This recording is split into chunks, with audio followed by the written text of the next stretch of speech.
सहनाववतु सहनौ भुनक्तु सह वीर्यं करवावहै तेजस्विनावधीतमस्तु मा विद्विषावहै। ॐ शान्ति शान्ति शान्तिः। अखण्डमण्डलाकारं व्याप्तं येन चराचरं तत्पदं दर्शितं येन तस्मै श्रीगुरवे नमः। अज्ञानतिमिरान्धस्य ज्ञानाञ्जनशलाकया चक्षुर्मीलितं येन तस्मै श्रीगुरवे नमः। गुरुर्ब्रह्मा गुरुर्विष्णु गुरुर्देवो महेश्वरः गुरुरेव परं ब्रह्म तस्मै श्रीगुरवे नमः। स्थावरं जङ्गमं व्याप्तं यत्किञ्चित् सचराचरं तत्पदं दर्शितं येन तस्मै श्रीगुरवे नमः। चिन्मयं व्यापि यत्सर्वं त्रैलोक्यं सचराचरं तत्पदं दर्शितं येन तस्मै श्रीगुरवे नमः। त्वमेव माता च पिता त्वमेव त्वमेव बन्धुश्च सखा त्वमेव त्वमेव विद्या द्रविणं त्वमेव त्वमेव सर्वं मम देवदेव त्वमेव सर्वं मम देवदेव।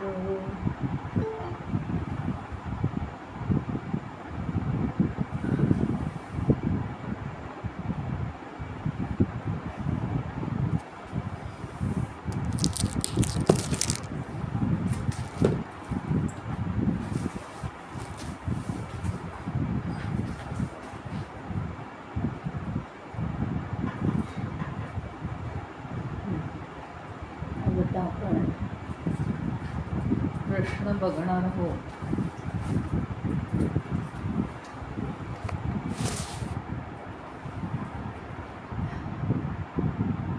प्रश्न असा आहे, का दिक्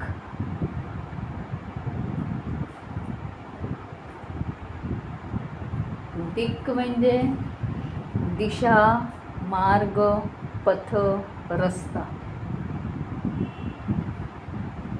आपल्या जीवनाचा योग्य मार्ग कोणता? संत हा दिक् म्हणजे संत हाच आपल्या जीवनाचा योग्य मार्ग आहे।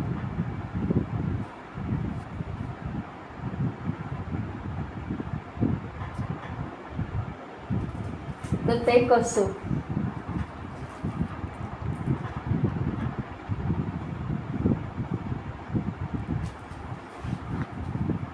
आपल्यासारखे जे सामान्य लोक आहेत, एक तर आपल्याला काय आहे की अडीअडचणी जीवनात खूप आहेत। कित्येक गोष्टी आपण या व्यवहारातल्या बघून शिकतो।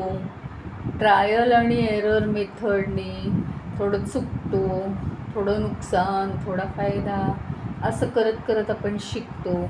अडचणी जीवनात खूप आहेत आणि त्या करता करता आपण थकून जातो, म्हणजे त्या अडचणींना तोंड देता देता मग आपल्याकडे काय होतं, बाहेरच्या जगातल्या अडचणी आणि आपल्या अंतरंगात जमा झालेले हे षड्विकार, याचा परिणाम म्हणून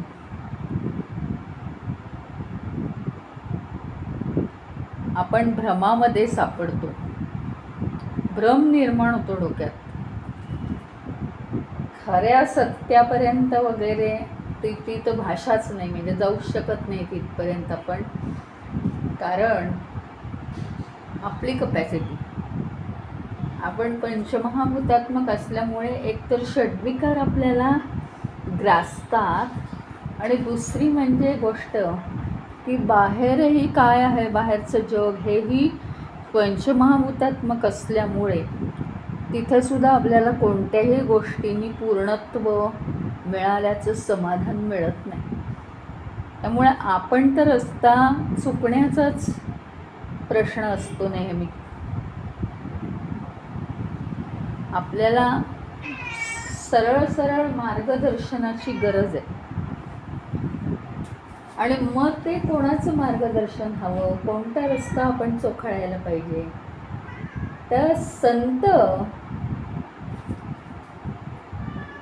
ज्या रस्त्याने जातात, संत जो मार्ग अनुसरतात त्या मार्गानेच आपण जायला पाहिजे.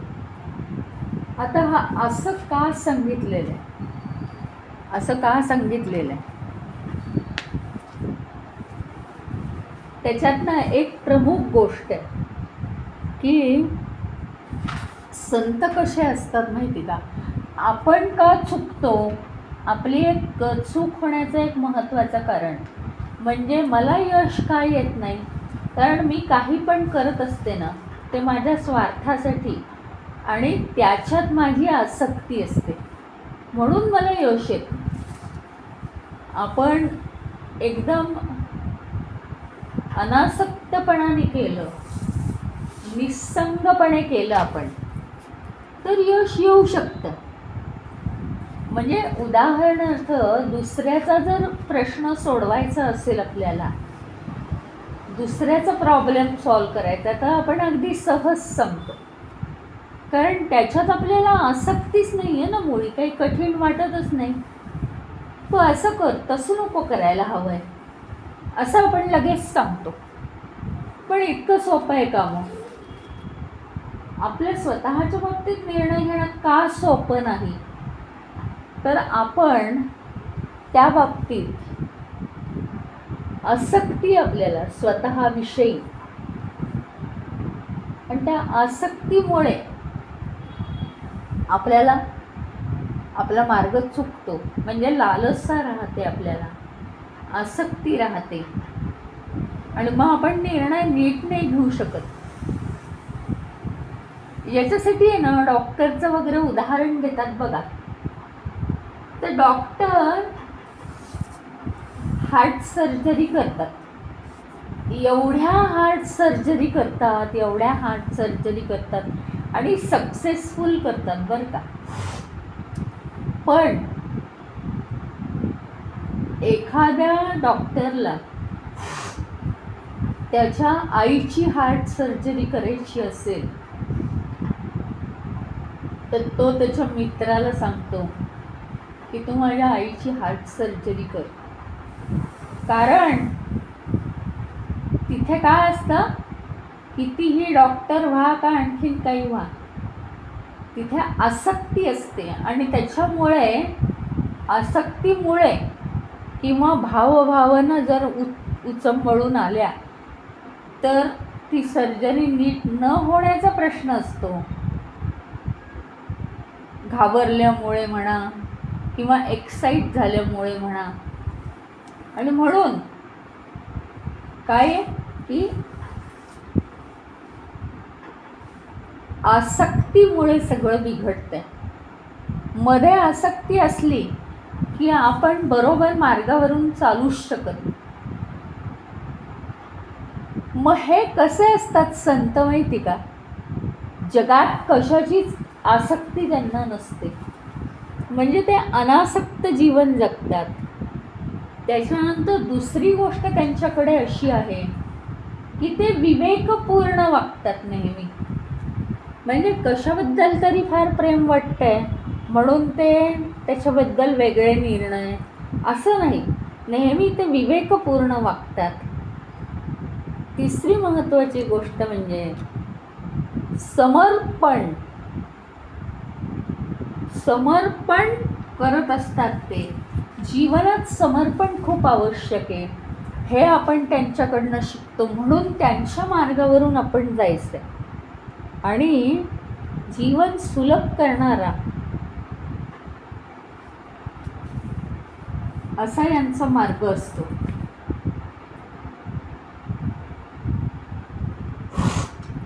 काय होतं, आपण आसक्ती असल्यामुळे आपण आपली आहे ना दिशाभूल होते. काय करावं कसं करावं असं सारखं आपण संभ्रमात पडतो. म्हणून आपण काय करायला पाहिजे, सूज्ञ लोकांचा सल्ला घ्यायला पाहिजे किंवा संत सज्जनांचा सल्ला घ्यायला पाहिजे.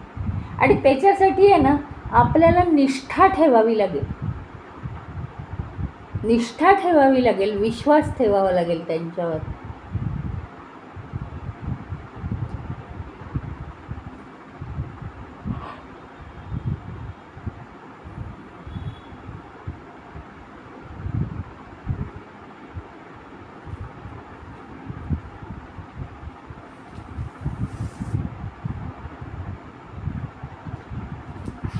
संत म्हणजे काय आहे, त्यांच्यामध्ये ज्ञानसुद्धा आहे आणि बुद्धीसुद्धा आहे. त्याच्यामुळे ते एकदम बॅलन्स्ड असतात. संतांचा सहवास हा खूप महत्त्वाचा आहे बरं का. सगळ्यात महत्त्वाचा म्हणजे संतांचा सहवास. एवढं महत्त्व आहे त्याचं संतांचं की सीता रावणाला म्हणते, ज्यावेळी लंकेत जाते आणि तो सारखं तिला त्रास देतो, तेव्हा ती म्हणते, अरे तू असं वागलाच नसतात. काय आहे माहिती का, मी इथं बघते आहे, इथं कुणीसुद्धा संत दिसत नाहीत तुझ्या नगरीत, कुणीही संत दिसत नाही.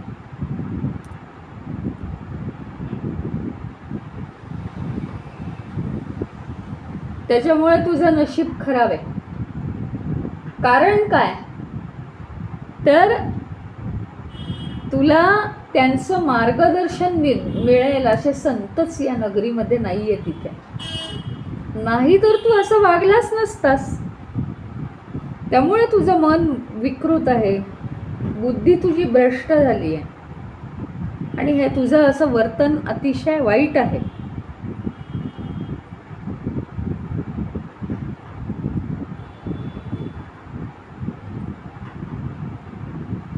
संत हे कसे असतात, शांत तर असतातच आणि बिनधास्त असतात. म्हणजे काय, ते निर्भय असतात, त्यांना कोणाची भीती नसते, कारण त्यांचं वागणं एकदम सहज असतं.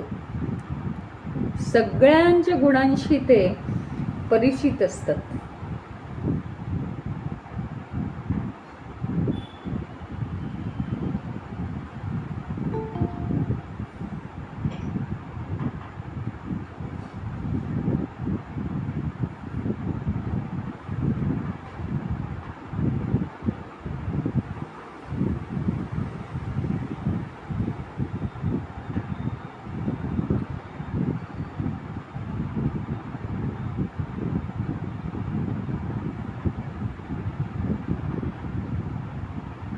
काय माहिती का, आपल्याला संत कसे ओळखायचे हे कठीण का आहे माहिती आहे. आपण मनामध्ये काही गोष्टी घेऊन बसलो, असं म्हणजे संत, तसं म्हणजे संत. परंतु हे संत म्हणजे काय आहेत की आपण जर जास्त त्यांचे गुण जाणत नसलो तर आपण संतांना स्वीकारू.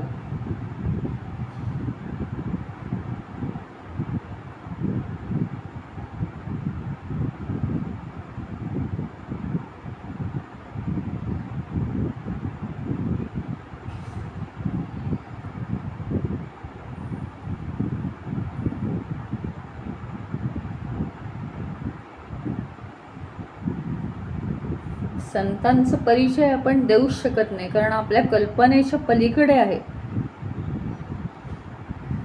श्रीराम प्रभू हे स्वतः विष्णूचा अवतार आहे, स्वतः भगवान आहे. म्हणजे त्या काळात संतांचं महत्त्व इतकं होतं की त्यांनी ना वनामध्ये 14 वर्षाचा काळ लोटला.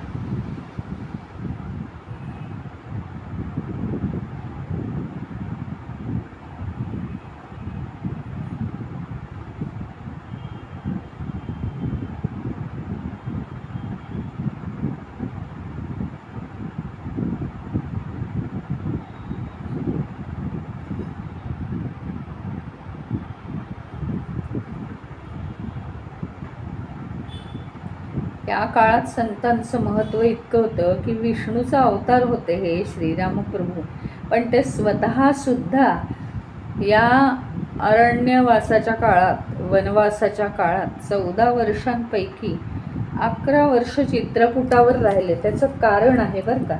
11 वर्ष चित्रकूटावर का राहिले? कारण तिथे त्यांनी असा विचार केला की वनामध्ये आपण आलो आहोत आणि मन आपलं कितीही चांगलं असलं तरी कुठेही वाहतं, ते खालच्या दिशेने वाहण्याचा त्याचा गुणच आहे.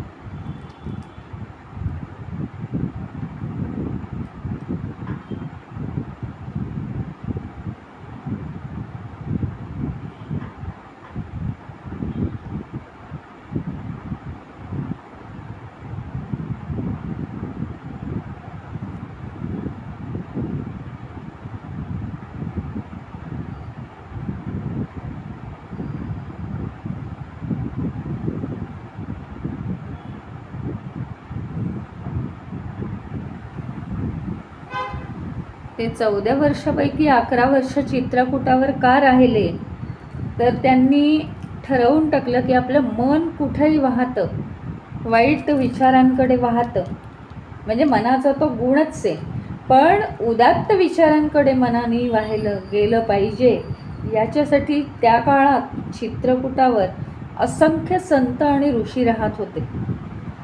त्यांची उपस्थिती होती, त्यांचा सहवास, त्यांचं मार्गदर्शन, त्यांचं वास्तव्य, हे महत्त्वाचे भाव सात्विक ठेवण्यासाठी उपयोगी पडतात.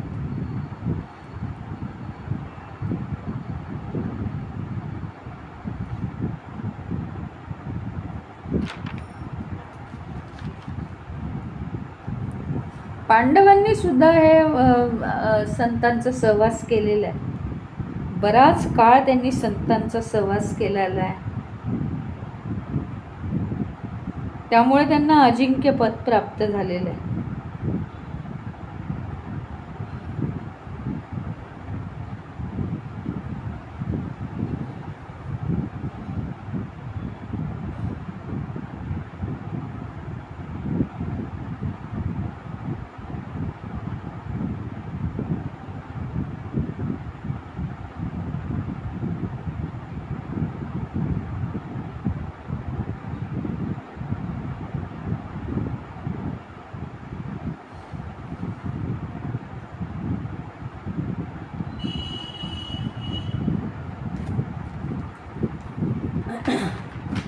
तर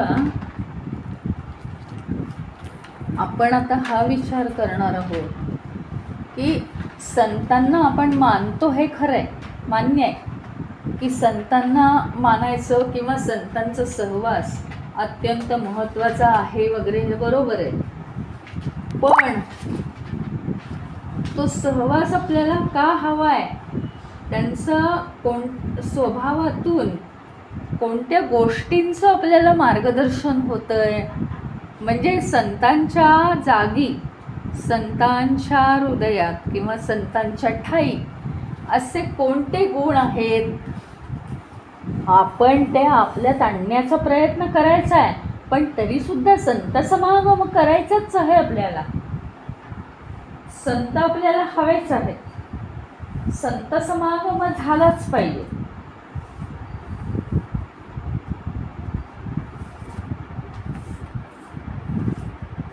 तर हे जे श्रीराम प्रभू जे वनवासात राहत होते, एक उदाहरण की श्रीराम स्वतः जे वनवासात राहत होते, तर त्यांना जे जे संत भेटलेले आहेत त्या सगळ्या संतांचे गुण काय होते ते सांगितलेलं इथे. अनघ, अनघ, नघ म्हणजे पाप, अनघ म्हणजे पापापासून दूर. हे संत लोक पापापासून दूर असतात, वाईट कृत्यच त्यांच्या हातून घडत नाही. त्याच्यामुळे त्यांचा सहवास जर आपल्याला मिळाला तर आपली पण बुद्धी चांगली होते. अकाम, म्हणजे कुठल्याही इच्छेपासून ते मुक्त असतात. इच्छा इच्छा इच्छा पाहिजे पाहिजे पाहिजे असं त्यांना राहत नाही. अकाल, अकाल म्हणजे स्थिर. काळ बदलतो तसं न राहता अकाल म्हणजे स्थिर.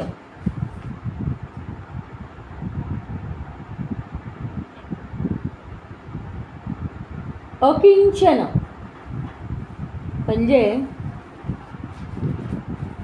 आपल्या स्वतःच्या मालकीची जी सगळी संपत्ती आहे त्याच्यापासून दूर. माझं असं काही नाही, हे मी फक्त वापरतो. अकिंचन.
अकाल म्हणजे स्थिर. अकिंचन म्हणजे मालकीच्या ज्या वस्तू आहेत आपल्या स्वतःच्या त्याच्यापासून दूर.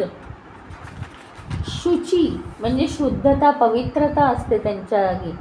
सुखधाम असतात ते. धाम म्हणजे घर, सुखाचं घर, शांतीचं निवासस्थान असतात संत. अमित म्हणजे आनंद,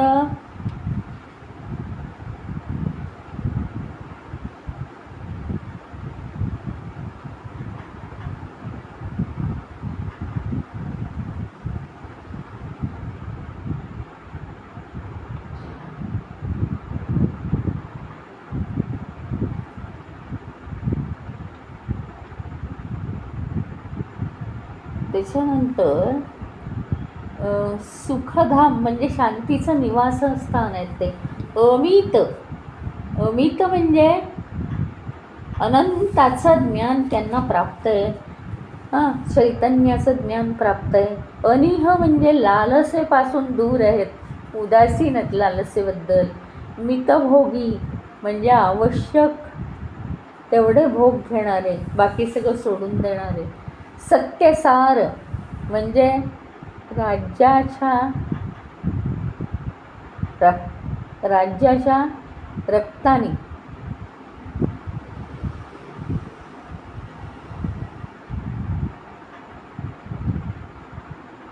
सत्यसार म्हणजे सत्याने वागणारे.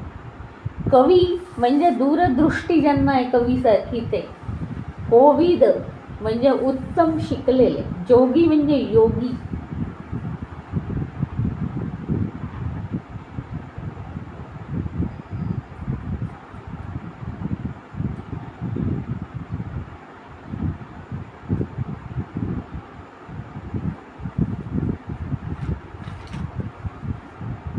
सावध म्हणजे ते नेहमी अलर्ट असतात. आणि मानद म्हणजे सगळ्यांकडून त्यांना आणि सगळ्यांना ते मान देतात. इतके सगळे गुण आपल्या अंगात असायला पाहिजे. मदहीन म्हणजे त्यांना अभिमान नसतो.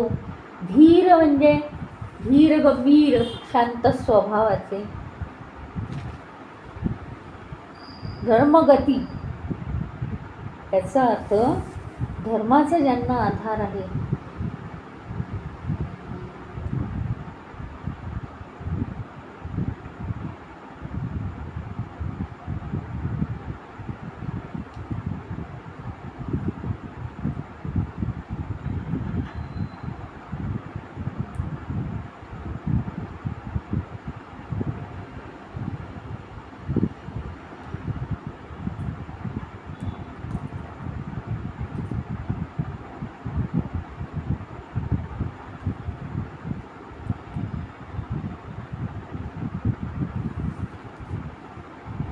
आता मदहीन म्हणजे अभिमानरहित असतात. धर्मगती म्हणजे धर्माचे अनुयायी असतात. प्रवीण म्हणजे परमसत्यामध्ये स्थिर होतात ते. मग हे सगळं पाहून ऋषी नारद काय म्हणतात माहिती आहे का, इतके जरी सगळे संतांचे गुण गायले तरी सुद्धा कमीच आहेत. आणि ते म्हणतात देवी सरस्वती, देवी शारदा सुद्धा संतांच्या गुणांचं संपूर्ण वर्णन करूच शकली नाही.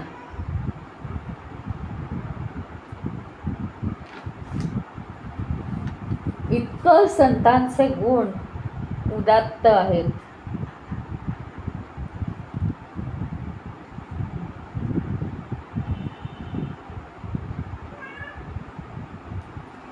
विवेक चूडामणीमध्ये शंकराचार्यांनी सुद्धा हा विचार मांडलाय की संत श्रेष्ठ का, तर ते संत लोक शांतपणे मानव जातीचं कल्याण करण्यासाठी केवळ तेवढ्या उद्देशानेच ते जगतात जगामध्ये. आणि त्यांच्या ठाई अतिशय करुणा असते. कोणताही वैयक्तिक हेतू नसतो, केवळ लोकांना मदत करायची म्हणून ते जगतात. आणि त्याच्यामुळे संतांचा समागम अत्यंत आवश्यक आहे. संतांच्या वास्तव्यात राहणं खूप जरुरी आहे सतत. कारण आपण सगळा मार्ग आपला ढासळलेला असतो. आणि होतं काय की नुसतं त्यांच्या सानिध्यात आपण राहिलं, नुसते आपण त्यांच्या सानिध्यात राहिलो की आपलं सगळं जीवन बदलून जातं. जादू असते ती. म्हणजे काही नाही, ॲटोमॅटिकलीच ते होतं. आपल्यावर त्या सत्याचा एवढा प्रभाव पडतो की आपण बदलून जातो. आणि म्हणून संतांचा सहवास असणं अत्यंत आवश्यक आहे. आपण खूप गुण संतांचे पाहिले, तसे जरी 4-1 गुण जरी अंगात आणण्याचा प्रयत्न केला आपण तरीसुद्धा आपल्याला आपलं जीवन बदलून जाईल. आणि खरोखरी जीवन बदलतं संतांच्या सानिध्यात.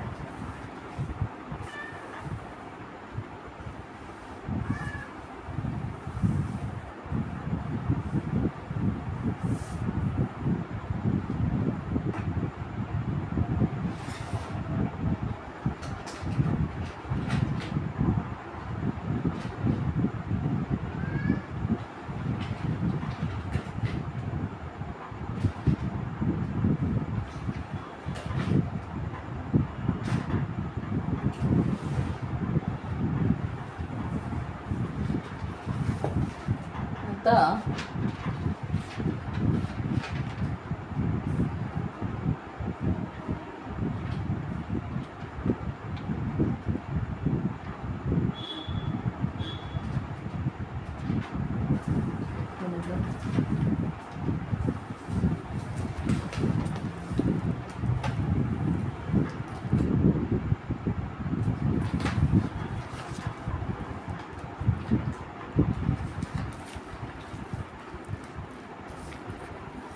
प्रश्न आहे किम उदकम प्रोक्तम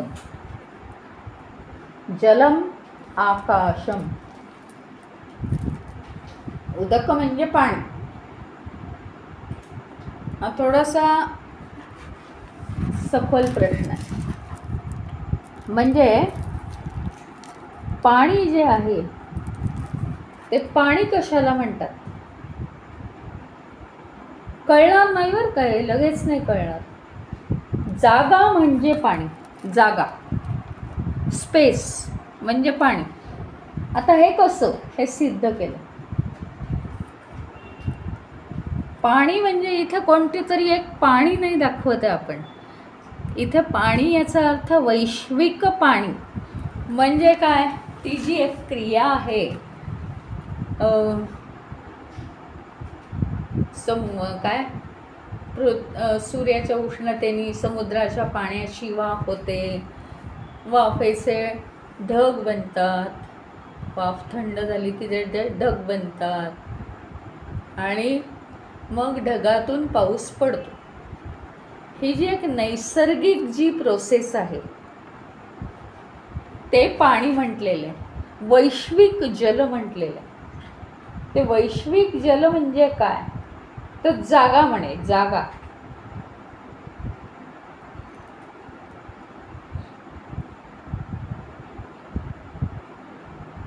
समजायला थोडंसं कठीण आहे. मग आता हे कसं, तर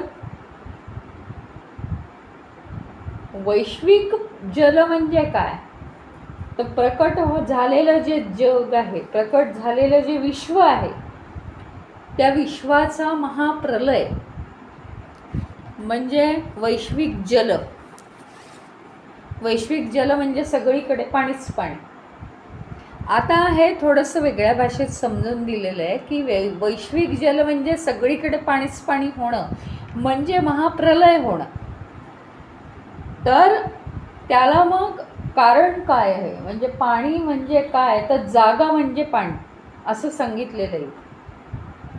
तर ते कसं ते आपण बघतो आहोत की आता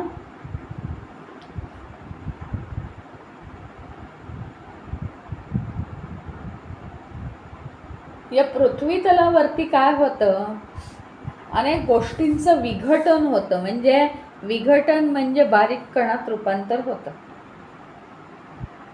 आणि त्याच्यामुळे त्या विघटनाच्या अस्तित्वात काय होतं, ऊर्जा निर्माण होते. आता हे जे वैश्विक जल आहे म्हणजे महाप्रलय जो होतो, महाप्रलय म्हणजे काय, पृथ्वी नष्ट होते ना, त्या महाप्रलयाच्या ऊर्जेतूनच पुन्हा पृथ्वी तयार होते. मग पाणी जे आहे,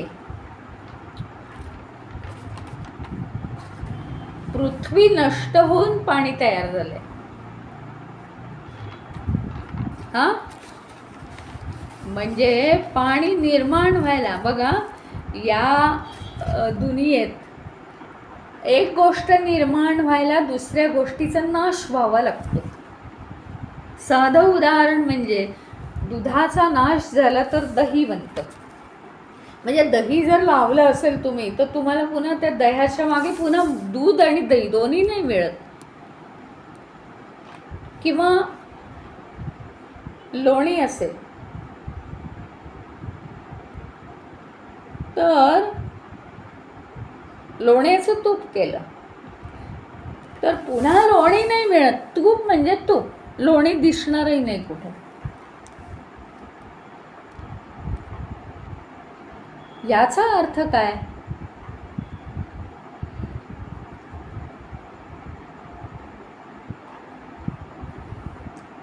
या संपूर्ण दुनियेमध्ये काय चाललेलं आहे माहिती आहे, स्थित्यंतर चालू आहे, रूपांतरण चालू आहे.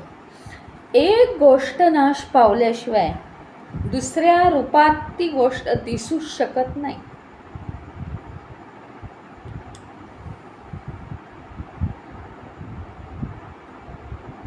दुसऱ्या रूपात ते दिसतच नाही.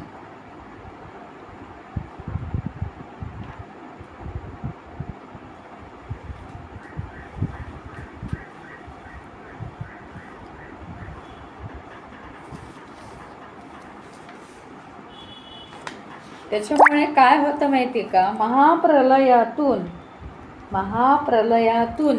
पृथ्वी जेव्हा पुन्हा निर्माण होते, तर ती जी पृथ्वी आहे ती त्याच्या महाप्रलयाच्या शक्तीपासूनच निर्माण होते.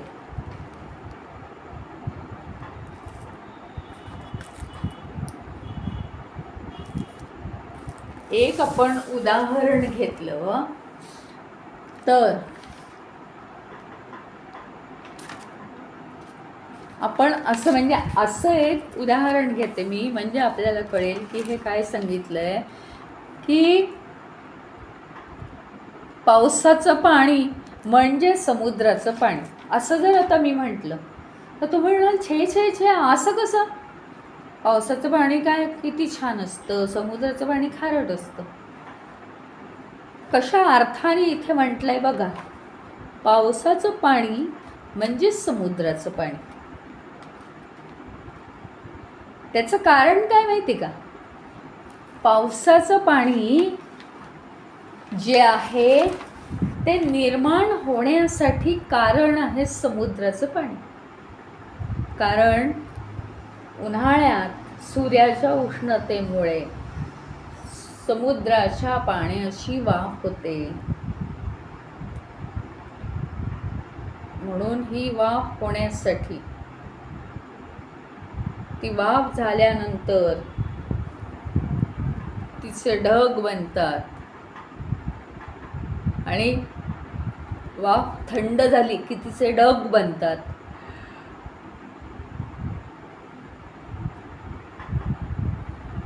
ढगातून पाऊस पडतो. पावसाचं पाणी निर्माण व्हायला कारण कोण आहे? समुद्राचं पाणी कारण आहे. म्हणून समुद्राचं पाणी म्हणजेच पावसाचं पाणी असं आपण म्हणतो. त्या अर्थाने इथे असं म्हटलेलं आहे की पाणी म्हणजे जागा. आता कसं ते आपण बघतो की कसं आहे,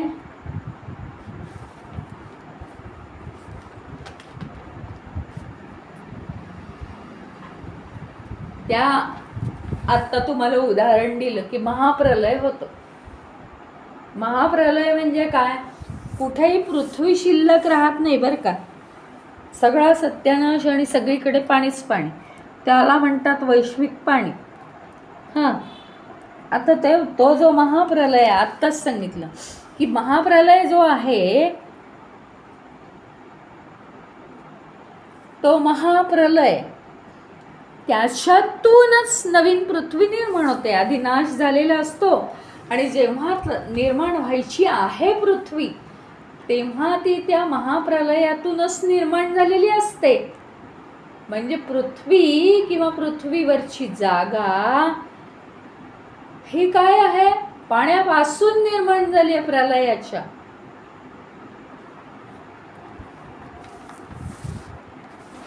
म्हणजे पृथ्वी तयार होण्यासाठी कारण आहे जल.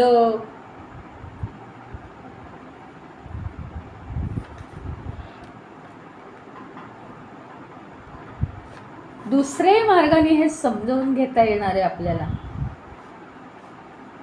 पाऊस पडतो आकाशातून, पृथ्वीवर तो पाण्याचा स्रोत बनतो.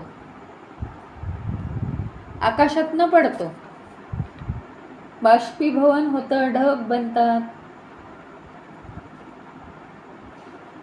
मग जसं हे चक्र आहे, पाऊस पडतो, जलाशय भरतात, पुन्हा उन्हाळ्यात पुन्हा पाणी होतं, समुद्राच्या पाण्याची वाफ, पुन्हा सगळं सूर्याच्या उष्णतेने त्याची वाफ होऊन पुन्हा पाऊस पडतो.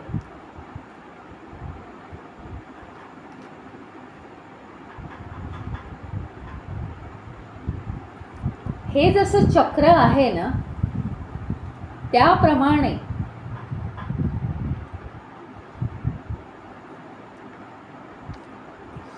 कारण आणि परिणाम हे अखंड आहे.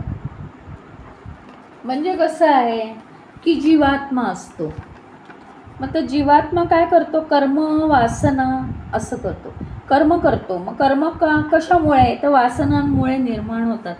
वासना कशामुळे निर्माण होतात? तर आसक्तीमुळे निर्माण होतात. आसक्तीमुळे काय होतं? आसक्तीमुळे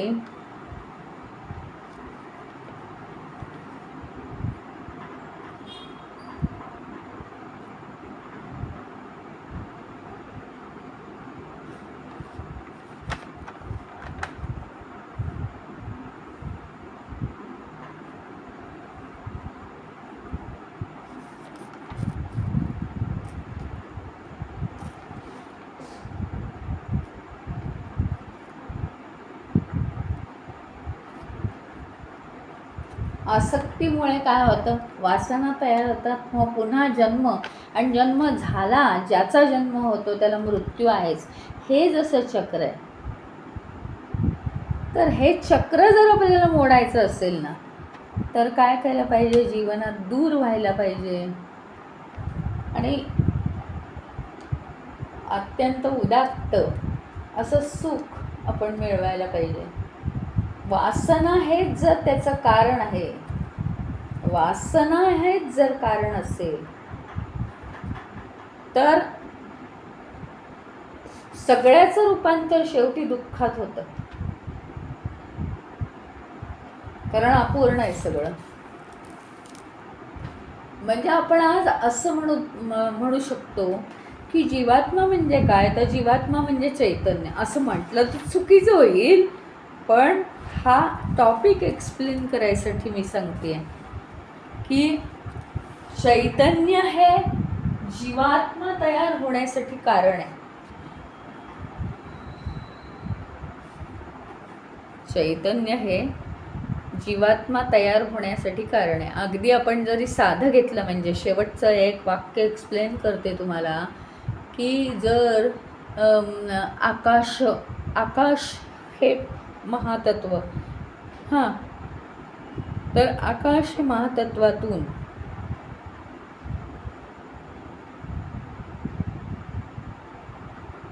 तेज निर्माण झालं. आकाश हे महातत्व, आकाशातून काय नाही, आकाशापासून काय निर्माण झालं तर वायू, बरं का. वायू निर्माण होण्यासाठी कारण आकाश आहे. वायूपासून काय निर्माण झालं रूपांतरित होऊन, तेज. तेजापासून काय निर्माण झालं, आप, जल, पाणी.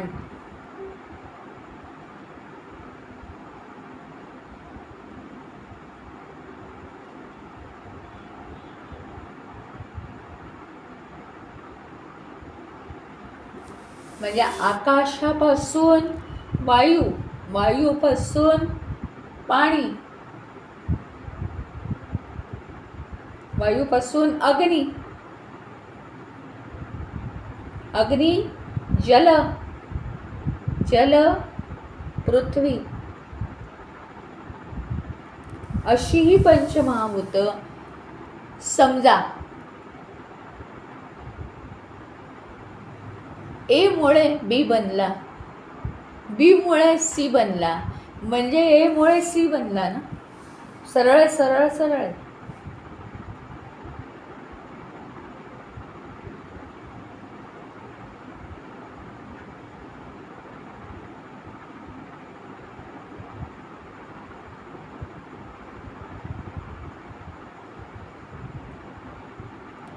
त्यामुळे सगळं हे जी पृथ्वी निर्माण व्हायला कारण काय आहे, जल आहे. एकमेकांवर अवलंबून असलेल्या क्रिया आहेत. आज आपण इथे थांबूया. एक पुढचा प्रश्न फक्त मी घालून ठेवते तुम्हाला. किंच वै विषम, विष कशाला म्हणतात, विष, पॉइझन.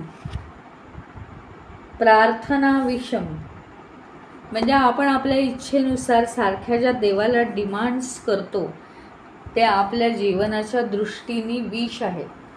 कारण डिमांड्स करण्याऐवजी या जगतामध्ये तो आपल्याला भौतिक गोष्टी देण्यासाठी ईश्वर नाही आहे, तर आपल्याला कार्य करण्यासाठी धड हातपाय दिलेले आहेत.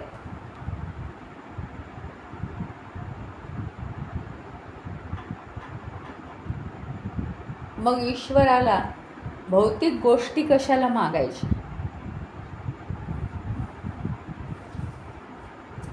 तर ही भौतिकता डिमांड करणं म्हणजे जीवनात खरं विष आहे. का माहिती आहे का, नाही पण ते मी सांगत नाही. तुम्ही उद्या तयार होऊन या विषयावरती. तुम्हीच प्रश्न काढा, तुम्हीच उत्तर काढा. उद्या आपण हेच घेऊ. जीवनातलं विष कोणतं, तर आपल्या इच्छा पूर्ण करण्यासाठी, अनावश्यक इच्छा जीवनातल्या पूर्ण करण्यासाठी सतत ईश्वरापुढे किंवा अजून कोणापुढे डिमांड करत राहणं म्हणजे विषम, पॉयझन.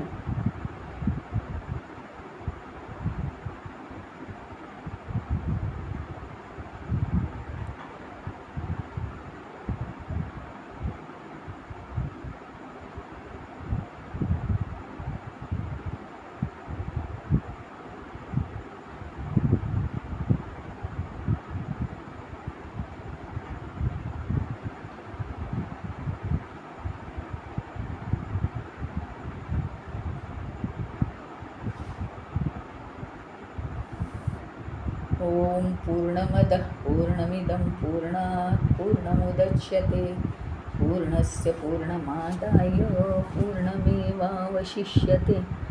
ओम शांती शांती शांती. हरि ओम. श्री गुरुभ्यो नमः. हरि ओम.